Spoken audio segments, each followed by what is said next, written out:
Добрый день, уважаемые телезрители, радиослушатели. Мы начинаем брифинг в пресс-центре Республиканского штаба о текущей ситуации, а также актуальных вопросах по COVID-19. Вас проинформирует вице-премьер-министр Кыргызской республики Исмаилова Аида Джекшимбаевна. Прямой эфир брифинга вы можете посмотреть на телеканалах ЛТР, КТРК, ЛТО-24, Пирамида, Пятый канал, через областные медиацентры Кыргызское национальное информационное агентство Кабар, а также на радиостанциях ЛФМ, Биринчи радио, Кыргыз радиосу, на YouTube-канале ЛТР и в Фейсбуке на страницах Кыргыз Өкмөтү, Социальное правительство, МТРК ЛТР и Биринчи радио. Аида Джекшимбаевна, вам слово. Здравствуйте, уважаемые соотечественники. Сейчас хотела бы сообщить ответы на те вопросы, которые в данное время очень актуальны и очень часто задаются как в средствах,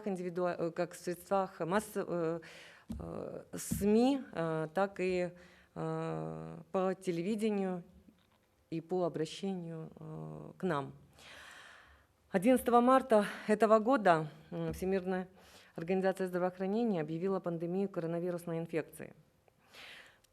Системы здравоохранения стран с развитой экономикой не выдержали стремительного увеличения инфицированных граждан, а нам пришлось столкнуться с последствиями недостаточной поддержки и модернизации всей системы здравоохранения.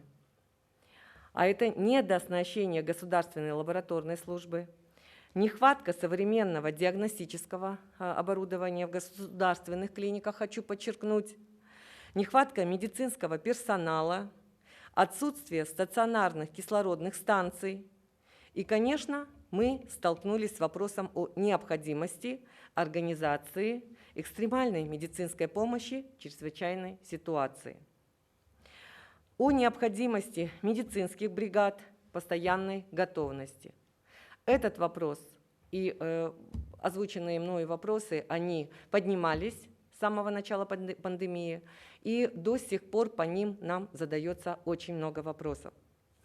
И нам сейчас, правительству, приходится одновременно бороться с COVID-19 и одновременно восстанавливать санитарно-эпидемиологическую службу.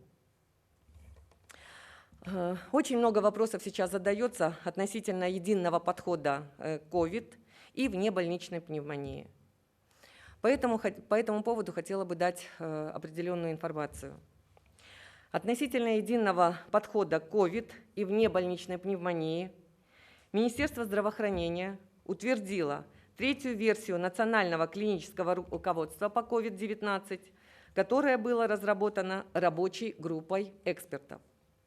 Данное национальное руководство состоит из алгоритма ведения больных COVID и его осложнений, в том числе внебольничными пневмониями для стационарной и амбулаторной помощи.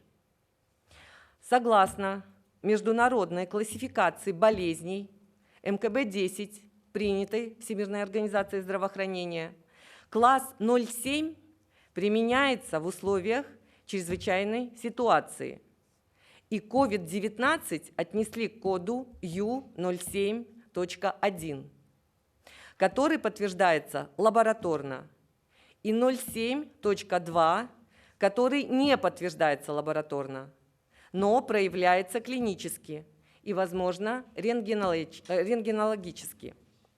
Для единого подхода по лечению проявлений коронавирусной инфекции Министерство здравоохранения издало приказ, согласно которому внебольничная пневмония относится к коду U07.2. И таким образом статистические случаи внебольничной пневмонии считаются проявлением COVID-19. Это ответ на тот вопрос, который в последние дни очень часто задается как нашими медицинскими работниками, так и нашими гражданами. Следующий вопрос, это даже не вопрос, это благодарность нашего правительства, благодарность наших медицинских, по отношению к нашим медицинским работникам, к медицинским работникам, которые прибывают из-за рубежа для оказания помощи нашей стране, нашим гражданам в лечении пациентов с COVID-19.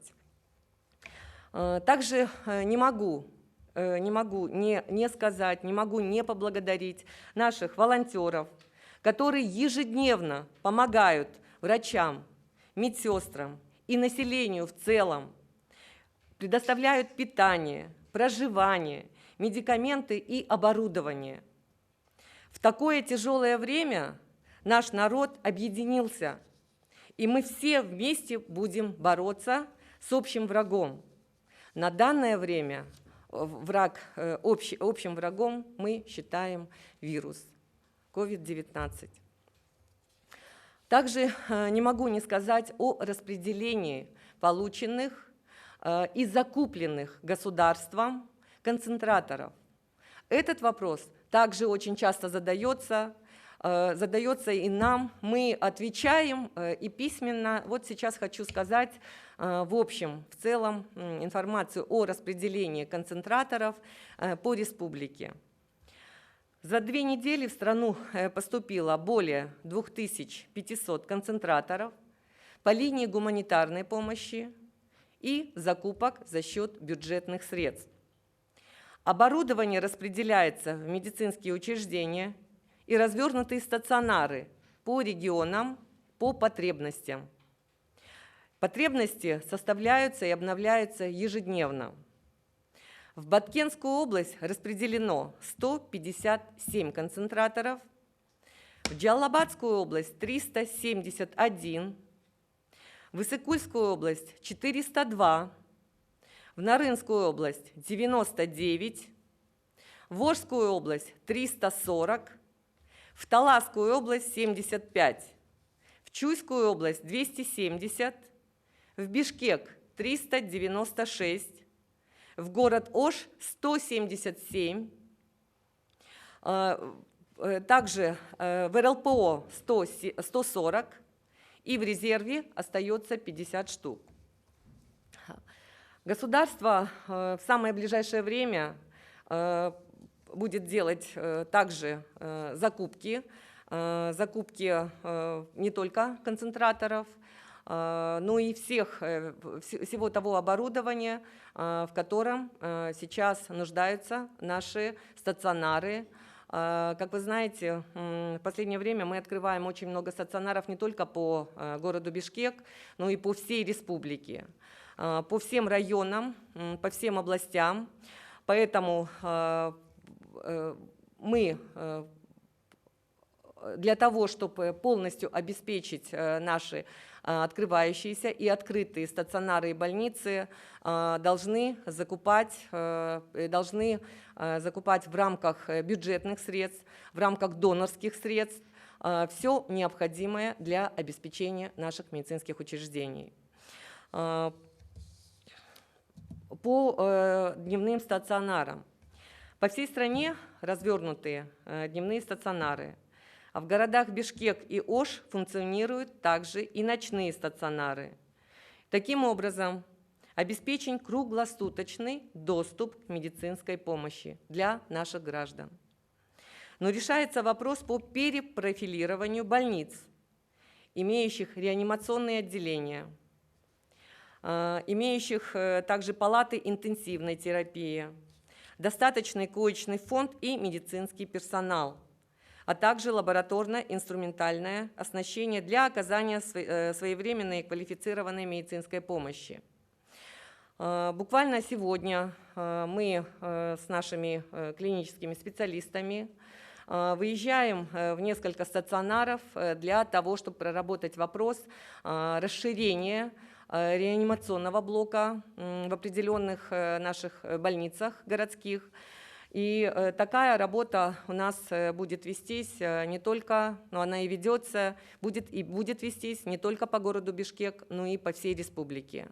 Так как сейчас ситуация показывает то, что нам нужно открывать побольше реанимационных отделений для поддержания здоровья наших граждан. Также задаются нам вопросы, и очень много вопросов по вопросам наличия лекарственных средств, которые применяются для лечения COVID и его осложнений. В данное время проводится ежедневная актуализация информации по наличию на территории Кыргызской Республики лекарственных средств и медицинских изделий. Приказом Министерства Кыргызской Республики, Министерства здравоохранения Кыргызской Республики утвержден перечень и потребность в лекарственных средствах и медицинских изделиях, применяемых для лечения коронавирусной инфекции. Правительство для поставщиков значительно облегчило регулирование ввоза лекарств. Также проводятся закупки непосредственно у производителей. Антикоагулянты, антибиотики и препараты для симптоматического лечения поступают на наш рынок. Правоохранительные органы сейчас, в данное время, предотвращают случаи спекуляций. Это мы можем наблюдать и в средствах в СМИ, и по телевидению, так как правоохранительными органами проводится эта работа круглосуточно, то есть выявляются спекулянты, которые выкупают лекарственные средства и перепродают втройне дороже закупленной цены, по которой они закупают. И хотелось бы также обратиться к нашим гражданам. Дорогие сограждане, прошу всех соблюдать санитарные меры по предотвращению инфицирования. Будьте бдительны к своему самочувствию и здоровью ваших близких. Спасибо большое. Спасибо. Уважаемые телезрители, радиослушатели, на этом мы завершаем брифинг в пресс-центре Республиканского штаба. О текущей ситуации и актуальных вопросах по COVID-19 вас проинформировала вице-премьер-министр Кыргызской Республики Исмаилова Ида Дикшенбаевна. Прямой эфир брифинга вы могли посмотреть и услышать на телеканалах ЛТР, КТРК, АЛТО-24, Пирамида, 5 канал, через областные медиацентры, Кыргызское национальное информационное агентство Кабар, а также на радиостанциях ЛФМ, Биринчи радио, Кыргыз радиосу, на YouTube-канале ЛТР и в Фейсбуке на страницах Кыргыз Укмыту, социальное правительство, МТРК ЛТР и Биринчи радио. Спасибо за внимание.